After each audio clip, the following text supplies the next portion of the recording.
आज हम लोग अनुबंधन का एक दूसरा प्रकार भी पढ़ने का प्रयास करेंगे। इस वीडियो में हमने पिछले वीडियो में देखा था कि किस तरह से क्लासिकल कंडीशनिंग में व्यक्ति का व्यवहार एक तरीके से एक दिशा प्राप्त करता है।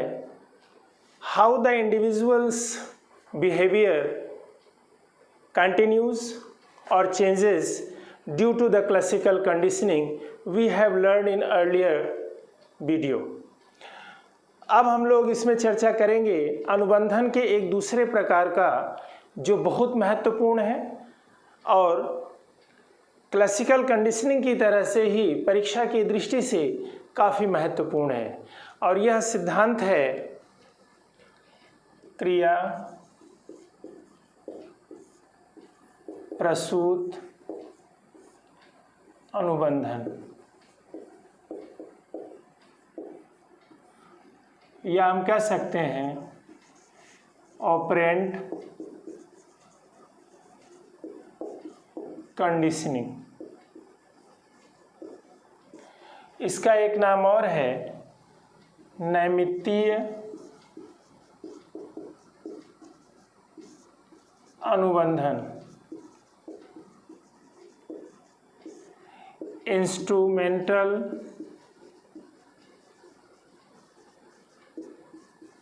कंडीशनिंग।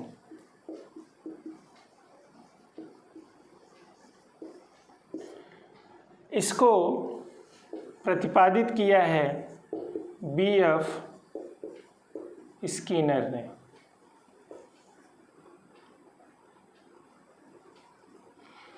हमने पिछले अनुबंधन में देखा था वह अनुबंधन ऐसा था जिसको हम एक निष्क्रिय अनुबंधन कहते हैं, इसको हम सक्रिय अनुबंधन कहते हैं। दोनों अनुबंधन है।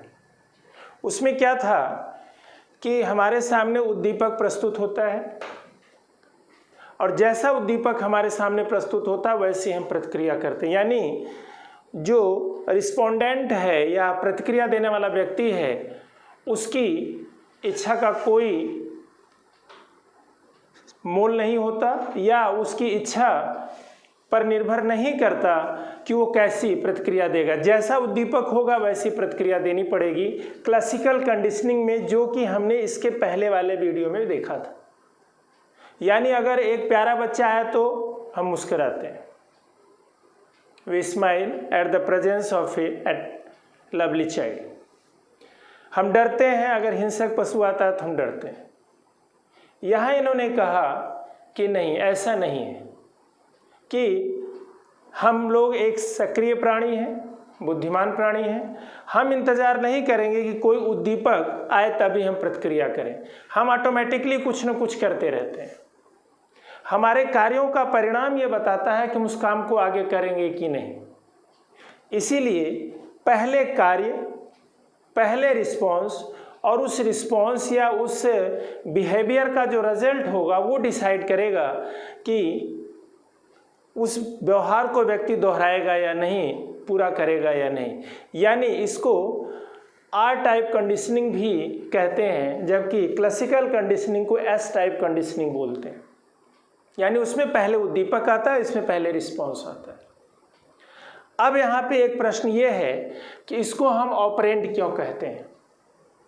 कंडीशनिंग तो हमने आपको बताया, ये ऑपरेंट का मतलब होता है एक ऐसा व्यवहार जो व्यक्ति की इच्छा पर निर्भर करता है और जो व्यक्ति के नियंत्रण में रहता है। The behaviour which is under the will and control of individual, that is operand.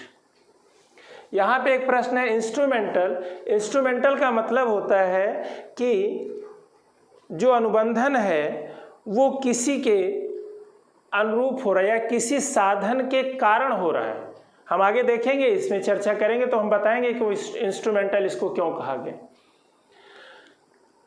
Skinner ने चूहे और कबूतरों पर प्रयोग किया।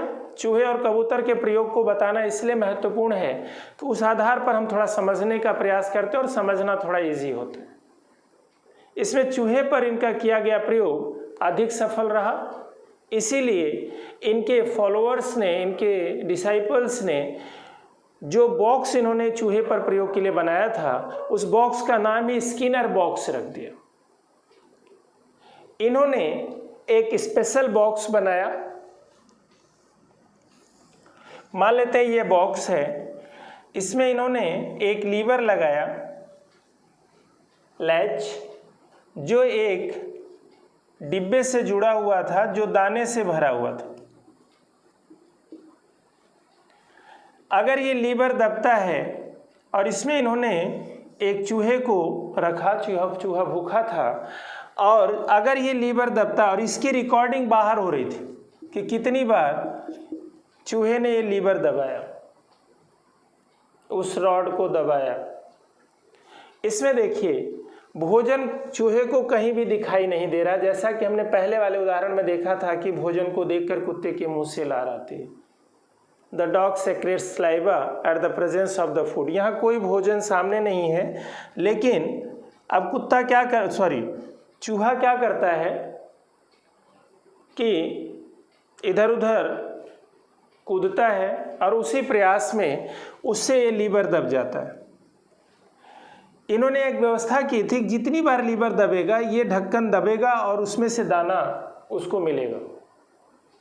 चूहे ने बहुत सारे प्रयास किए, लेकिन उनमें से लीवर दबा जब तो उसको भोजन मिला। भोजन मिलने का रिजल्ट संतोषजनक था। The result of the pressing of the latch was satisfactory. That's why the rat increased the behavior of pressing the latch. यहाँ पे देखिए क्या है उदाहरण। यहाँ पे है कि जिस कार्य का परिणाम संतोषजनक होगा, सुखद होगा, बेहतर होगा, व्यक्ति उस कार्य को दोहराएगा, बार बार करेगा। तो उस चूहे ने, चूंकि लीवर दबाने से चूहे को भोजन मिलता है, इसलिए जितनी बार वो लीवर दबाएगा उतनी बार भोजन मिलेगा। इस तरह से उसने लीवर दबाने की जो पुनरावृत्ति है, रिवीजन है, वो बढ़ाता गया। जैसे कि एग्जाम्पल हम ले सकते हैं कि मान लेते हैं पहले घंटे में उसने एक बार लीवर दबाया, तो दूसरे घंटे में भी उसको एक बार ही लीवर दबाना चाहिए, क्योंकि एक घंटे में उसने एक बार लीवर दबाया था, एक बार वो लैच दबाया था। लेकिन हम देखते हैं कि एक से ज़्यादा बार, फॉर एग्जाम्पल वो 5 बार लीवर दबाता है। तीसरे घंटे में ये देखना जरूरी था कि वो 5 बार, दूसरे घंटे में 5 बार दबाया तो तीसरे घंटे में भी 5 बार दबाना चाहिए। लेकिन ये देखा गया कि 5 से ज़्यादा बार वो लीवर दबा के भोजन प्राप्त करता, क्योंकि लीवर दबाने से उसको संतोषजनक परिणाम मिल रहा था, रिजल्ट अच्छा मिल रहा था, इसलिए उसकी पुनरावृत्ति वो बढ़ाता गया। चौथे घंटे में 50 बार। इसका कहने का मतलब है ये जरूरी नहीं कि 5, 17, 50 ही हो, कुछ भी हो, लेकिन पहले की तुलना में उसकी पुनरावृत्ति वो बढ़ाता जा रहा है, क्योंकि उसको हर बार लीवर दबाने पर संतोषजनक परिणाम मिल रहा है। तो जिस कार्य की पुनरावृत्ति संतोषजनक हो, जिस कार्य का परिणाम संतोषजनक होता है, उसकी पुनरावृत्ति बढ़ती जाती है। यही बताने का प्रयास इन्होंने किया है।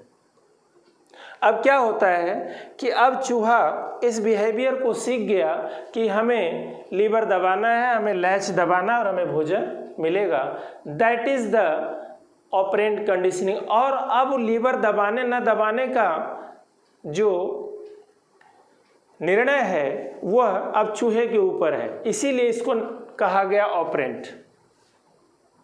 अब यहाँ पे प्रश्न ये है कि अगर चूहे ने ये लीवर दबाया होता और उसको कोई एक रॉड निकलता, झटका लगता, चूहा गिर जाता, तो उसको दोहराता नहीं। एक एग्जांपल मैं बताता हूँ कैसे हम चीज़ों को दोहराते हैं। मान लेते हैं कोई बच्चा घर लेट पहुँचा और उसकी मदर पूछती है क्यों लेट हो गया, तो कहता जाम लग गया था। और मदर अगर मान गई तो फिर अब जाम उसका हमेशा लगेगा, आधे घंटे लगेगा, 1 घंटे लगेगा, 1.5 घंटे लगेगा। यानी वो बहाना उसके लिए सेटिस्फैक्ट्री रहा और मदर ने एक्सेप्ट कर लिया कि हाँ जाम लगा था। लेकिन अगर मदर नहीं मानती, जान जाती कि तूने बहाना किया और उसको प्रेशराइज करती है, दंडित करती है, तो धीरे धीरे उस बिहेवियर को छोड़ देता है। इसका मतलब रिजल्ट कैसा होता है इस पर डिपेंड करता है पुनरावृत्ति, और इस पर डिपेंड करती है कंडीशनिंग। अब हम बात करते हैं कि जो स्किनर ने अपना ये सिद्धांत दिया है, इसमें कुछ फैक्टर्स को इन्होंने रखा है जो लर्निंग को प्रभावित करते हैं, लर्निंग को डेवलप करने में मदद करते हैं। तो पहला इनका फैक्टर है, पहला इनका कंसेप्ट है पुनर्बलन, reinforcement.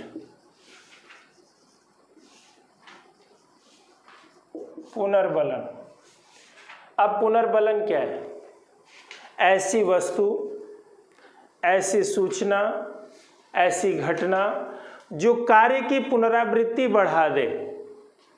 The object, the event, the information which increases the revision of behavior, that is reinforcement।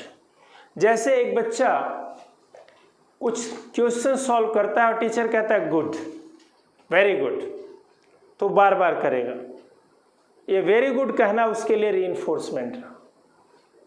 यानी जब कार्य की पुनरावृत्ति कोई वस्तु, कोई घटना बढ़ा देती है तो उसको हम पुनर्बलन कहते हैं।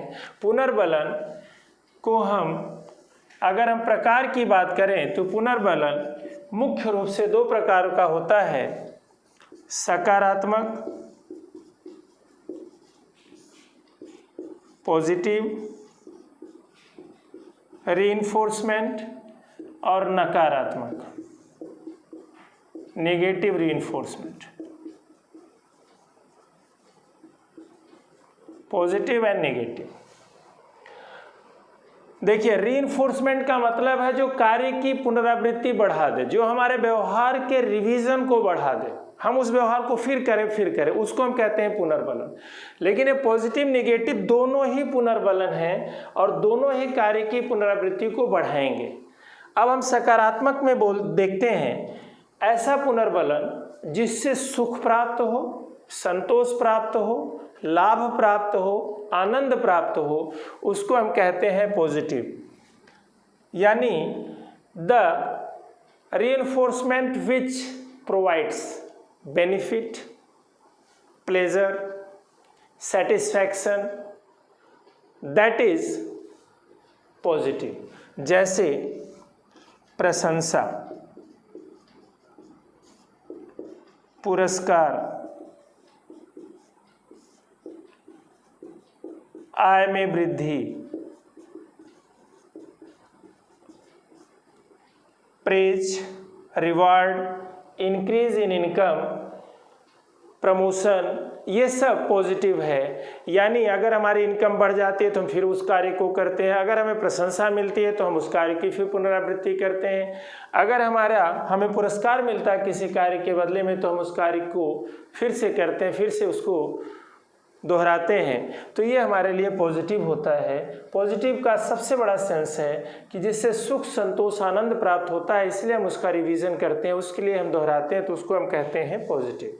निगेटिव में देखिए क्या है, कई बार हम ये मानते हैं कि निगेटिव में चीज़ों को रोका जाता है। नहीं, निगेटिव से भी कार्य की पुनरावृत्ति बढ़ती है। निगेटिव क्यों हम कहते हैं, देखिए, दंड, कष्ट, शोरगुल, दुर्घटना,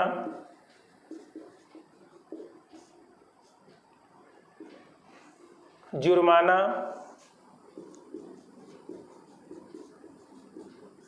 आदि से बचने के लिए किया गया व्यवहार। The behaviour which avoids the punishment, pain, noise, accident and fine etcetera, that is known as negative. यानी अगर हम कोई भी कार्य इसलिए करते हैं ताकि हम उस चीज़ से बच सकें, उसके बुरे प्रभाव से बच सकें, दैट इज नेगेटिव। जैसे हमने दरवाज़ा बंद किया, दरवाज़ा बंद करने से हम शोरगुल से बच गए। When we close the door we can avoid the noise. It means that is the closing of door is known as negative reinforcement। जैसे आपने देखा होगा कि हेलमेट पहनना इसलिए ज़रूरी है ताकि हम दुर्घटना से बचें, एक्सीडेंट से बचें। हमने ये कहा कि हमने बहुत अच्छा हेलमेट खरीदा और हम पहनते हैं due to avoid, because I like to avoid, I want to avoid the accident. It means वो हेलमेट पहनना नेगेटिव रीइंफोर्समेंट है। इसी तरह से ट्रैफिक पुलिस की फाइन से बचने के लिए अगर हम हेलमेट पहनते हैं, ड्राइविंग बेल्ट पहनते हैं, तो वो भी हमारे लिए नेगेटिव है।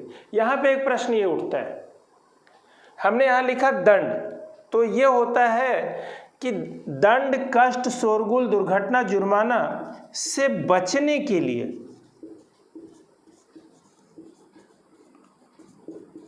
जो कार्य किया जाता है वो नेगेटिव है। दंड नहीं, दंड एक अलग कंसेप्ट है। दंड नकारात्मक पुनर्बलन नहीं है।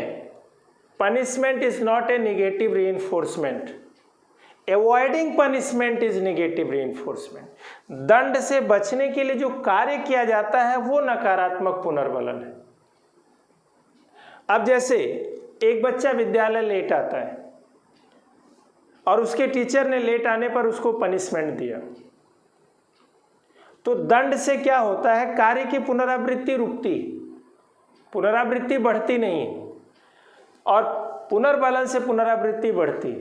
तो यहाँ पे अब प्रश्न उठता है कि दंड दिया टीचर ने, अब उस बच्चे ने लेट आना छोड़ दिया, यानी अब वो लेट नहीं आता, जल्दी जल्दी आता है, टाइम से आता है।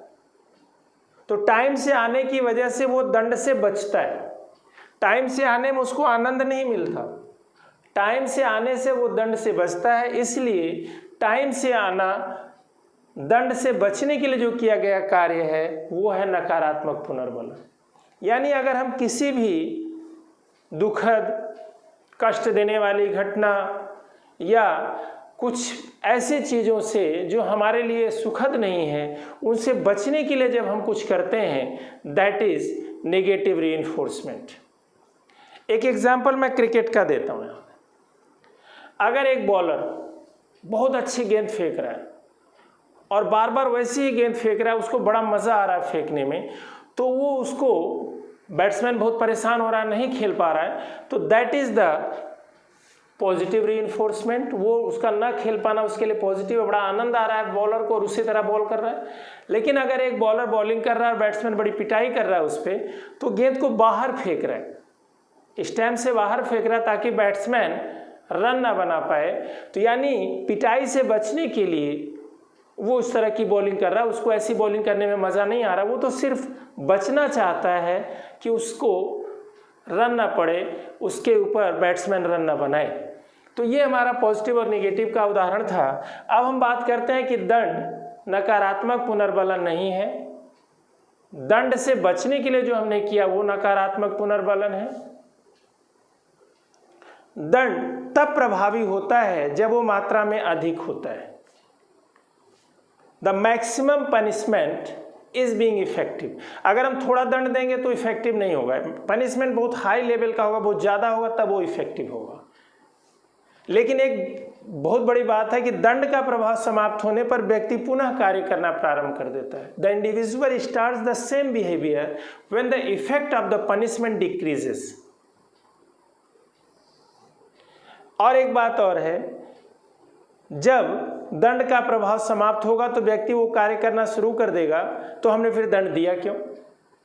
दंड तो अगर देना जरूरी था तो जरूरी था कि वो कार्य रुक जाता, लेकिन जब दंड का प्रभाव खत्म हुआ तो व्यक्ति ने फिर कार्य करना शुरू कर दिया।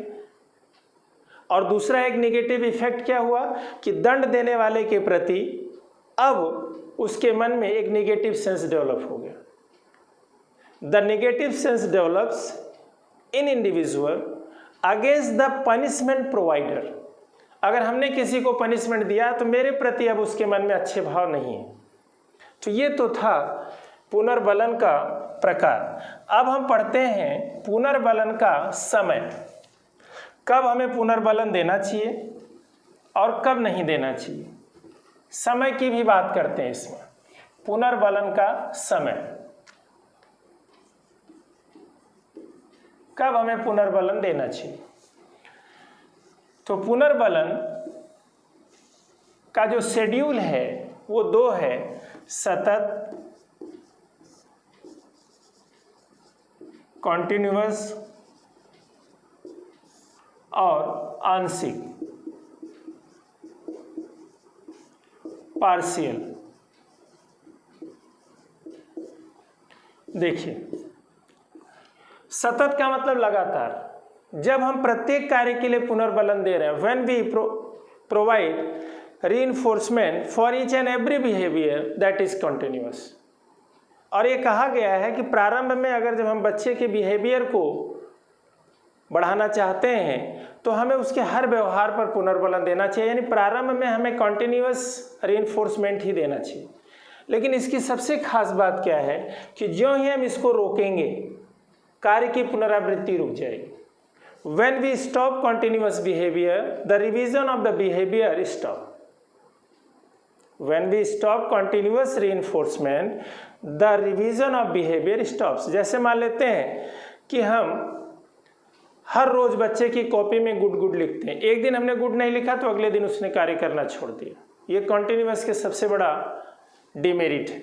आंशिक में क्या होता है कि जब हम पुनर्बलन कभी कभी देते हैं, यानी एक गैप के बाद देते हैं, लगातार नहीं देते, for specific time, for specific matter, हम डिसाइड करके देते हैं, दैट इज पार्शियल रीइंफोर्समेंट। यानी हमने डिसाइड कर रखा है कि हम समय के आधार पर देंगे या मात्रा के आधार पर देंगे, यानी कितना काम कर लेगा तब देंगे या कितने समय के बाद देंगे। हर रोज नहीं देंगे, हर कॉपी में नहीं देंगे। तो इसका मतलब है आंशिक पुनर्बलन सतत की तुलना में अधिक बेहतर होता है। और आंशिक पुनर्बलन देने से सबसे बड़ा बेनिफिट ये होता है, सबसे बड़ा जो विशेषता है हमें दिखाई देती है वो ये है कि आंशिक पुनर्बलन देने से कार्य की पुनरावृत्ति को रोकना बड़ा मुश्किल होता है। हमें पता ही नहीं चलता कि अब उसने जो रीइंफोर्समेंट देने वाला व्यक्ति उसने अपना रीइंफोर्समेंट रोक दिया है या आगे कंटिन्यू करेगा। इसको हम कहते हैं कि आंशिक पुनर्बलन is better than continuous and it is very hard to prevent the revision of behavior when we provide partial reinforcement. Either we provide or stop, the behavior continues. तो ये पेपर में आया हुआ है और इसको हम दो भागों में बांटते हैं, दो तरह का बांटते हैं, इंटरवल, अंतराल और रेशियो, अनुपात। अंतराल में हम समय की बात करते हैं कि कितने समय के बाद हमें पुनर्बलन देना और कितने समय के बाद हमें पुनर्बलन नहीं देना। यानी हमने 2 दिन के बाद, 4 दिन के बाद, 1 घंटे के गैप के बाद, 4 घंटे, हमें टाइमिंग देख करके पुनर्बलन देना है आंशिक वाला। और इसमें हमें क्वांटिटी देख करके, मात्रा देख करके कितना काम कर लेगा बच्चा तो हम पुनर्बलन देंगे। इन दोनों में रेशियो वाला बेहतर माना जाता है। इन दोनों में ये बेहतर माना जाता है, इन दोनों में ये बेहतर माना जाता है। अब हम बात करते हैं, चाहे इंटरवल हो और चाहे रेशियो वाला हो, ये भी 2 भागों में बढ़ते हैं, जैसे फिक्स और ये वेरिएबल, स्थिर और अस्थिर। इसी तरह से इसमें भी है फिक्स और वेरिएबल, स्थिर और अस्थिर। स्थिर का मतलब होता है फिक्स है, हमने उतना ही देना है, यानी जितना रीइंफोर्समेंट एक बार दिया, दूसरी बार भी उतना, तीसरी बार भी उतना, चौथी बार भी एकदम फिक्स है कि हम कितना देंगे। ये अनुपात की बात हम करते हैं। और इसी तरह से अंतराल का मतलब होता है 2 दिन के बाद, फिर 4 दिन के बाद, मतलब 2 दिन के बाद, फिर अगले 2 दिन के बाद, फिर अगले 2 दिन के बाद, अगले 2 दिन के बाद, ये फिक्स है। वेरिएबल में क्या है, अस्थिर में क्या है कि उसमें हमें फिक्स नहीं है, यानी हमने आज 2 दिन के बाद दिया, फिर कल 3 दिन के बाद, अगली बार 3 दिन के बाद दे सकते हैं, फिर 1-2 दिन के बाद दे सकते हैं। तो वेरिएबल बेहतर माना जाता है फिक्स की तुलना में। और अनुपात वाले में भी फिक्स की तुलना में जो वेरिएबल रीइंफोर्समेंट है वो बेहतर माना जाता है। अब एक प्रश्न ये उठता है कि इन सब में सबसे बेहतर कौन है? अगर हम बात करें फिक्स और वेरिएबल में तो वेरिएबल बेहतर है, फिक्स और वेरिएबल में वेरिएबल बेहतर है। इन दोनों में तो हमने बताया ही था पहले। लेकिन अगर कुल मिला के बात किया जाए तो स्किनर ये मानते हैं कि mixed reinforcement is better then all, यानी मिश्रित पुनर्बलन सबसे बेहतर होता है। मिश्रित पुनर्बलन सबसे बेहतर होता है। The mixed reinforcement is better then all. अब हम बात करते हैं कि जो पुनर्बलन है वो स्वभाव के आधार पर भी दो प्रकार का होता है। On the basis of nature, reinforcement को हम प्राइमरी और सेकेंडरी, प्राथमिक और द्वितीयक, दो भागों में बांटते हैं। प्राइमरी रीइंफोर्समेंट वो होता है जो हमारे जीवन के लिए, हमारे बॉडी के लिए इंपॉर्टेंट माना जाता है, जैसे भोजन है, जल है, विश्राम है, ये सब हमारी बॉडी के लिए जो है, जो जरूरी है, बहुत जरूरी है। कपड़े हैं, आवास है, तो वो हमारे लिए प्राइमरी रीइंफोर्समेंट है। लेकिन जैसे पोस्ट है, इनकम है, प्रेज है, रिवार्ड है, ये सब सेकेंडरी माने जाते हैं। तो ये भी पेपर्स में कई बार आता है कि आया भी था कि 2-4 एग्जाम्पल्स दिए थे और उसमें था कि इसमें से सेकेंडरी रीइंफोर्समेंट कौन है। तो जो हमारे जीवन के लिए अत्यंत आवश्यक आइटम्स हैं, मटेरियल्स हैं, स्पेशली बॉडी के लिए जो बहुत ज़रूरी हैं, वो है प्राइमरी। बाकी जो दिखावे के लिए या समाज के लिए हैं वो सेकेंडरी में आते हैं। अब हम बात करते हैं जो रीइंफोर्समेंट है वह मात्रा, संख्या और गुण के आधार पर भी इसका डिवीज़न या इसकी वैरायटी देखी जाती है। Quantity, number and quality.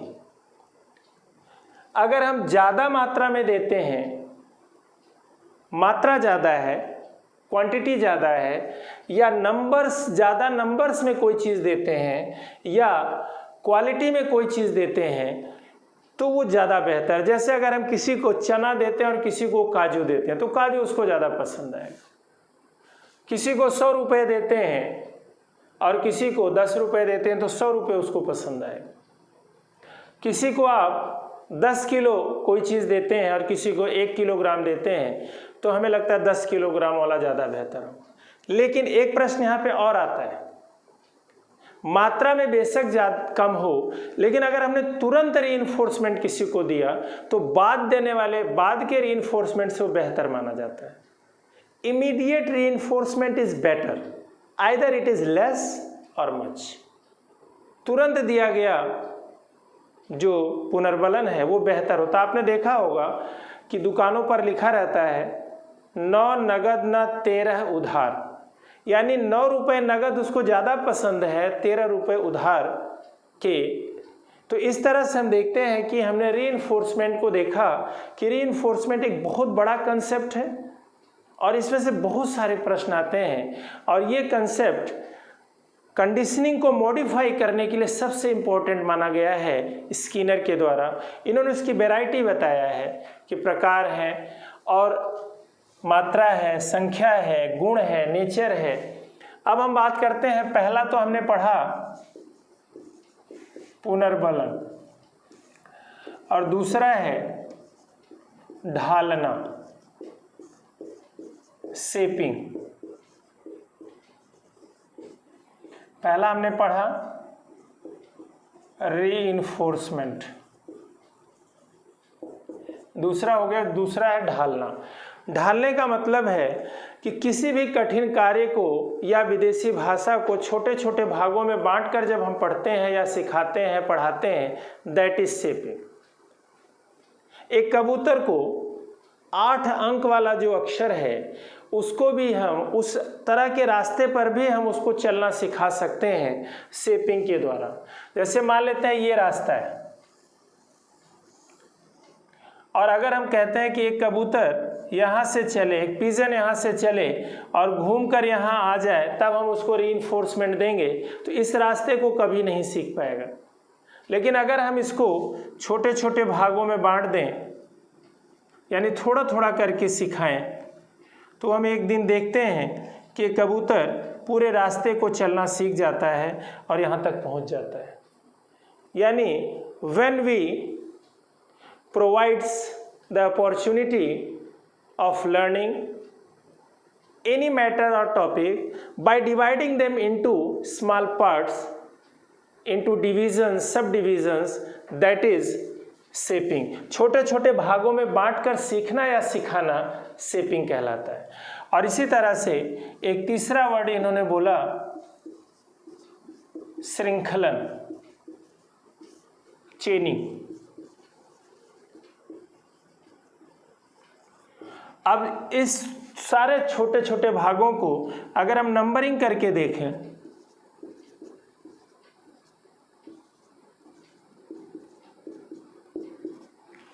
कि अगर हमें कबूतर को या इस रास्ते पर चलना सिखाना है तो हम एक क्रम से सिखाएं, 1 से 2, 2 से 1 से 2 चले, फिर 1 से ही 3 चले, फिर 1 से ही 4 चले, फिर 1 से ही 5 चले, यानी स्टार्टिंग पॉइंट हमारा 1 से ही हो, यानी हर एक छोटा छोटा पार्ट एक दूसरे से जुड़ा हुआ हो। During teaching we have to connect all the small part as a unit. यानी स्टार्टिंग पॉइंट अगर हमारा 1 से होगा कबूतर के लिए, तभी हम देखेंगे कि वह धीरे धीरे चलते हुए एक दिन उस पॉइंट, लास्ट पॉइंट पर आएगा। अगर हमने क्या किया, 1 से 2 सिखा दिया, फिर 5 से 4 सिखा दिया, फिर 6 से 7 सिखा दिया, फिर 12 से 11 सिखा दिया, तो उसको कंटिन्यू नहीं कर पाएगा और उसका चेन टूट जाएगा और उस क्रम को पूरा करने में उसको बहुत दिक्कत आएगी। इस तरह से स्किनर ने कहा कि जब भी हम कोई चीज़ सिखाएं बच्चे को, तो कोई भी बड़ा पार्ट है तो उसको पहले छोटे भागों में बांट दें, हर पार्ट को सीखने के बाद उसको हम पुनर्बलन दें और हर पार्ट को एक दूसरे से जोड़ते हुए सिखाएं, तो ये सीखना उसका काफ़ी प्रभावी होगा और उसकी कंडीशनिंग काफ़ी अच्छी डेवलप होगी। इन्होंने एक बहुत ज़बरदस्त बात बताई कि बच्चे को किसी भी प्रकार का दंड नहीं दिया जाना चाहिए। Any type of punishment must be avoided. अब यहाँ पे हम आपको एक संदेश देना चाहते हैं कि जब मेरा अगला वीडियो होगा तो हम उसमें क्लासिकल कंडीशनिंग और ऑपरेंट कंडीशनिंग के अंतर को बताएंगे और उन दोनों में कुछ महत्वपूर्ण कंसेप्ट हैं उनकी भी चर्चा करेंगे जो एग्ज़ाम के पॉइंट ऑफ व्यू से बहुत महत्वपूर्ण है। अब ये वीडियो मैं यहीं पे समाप्त करता हूँ। धन्यवाद।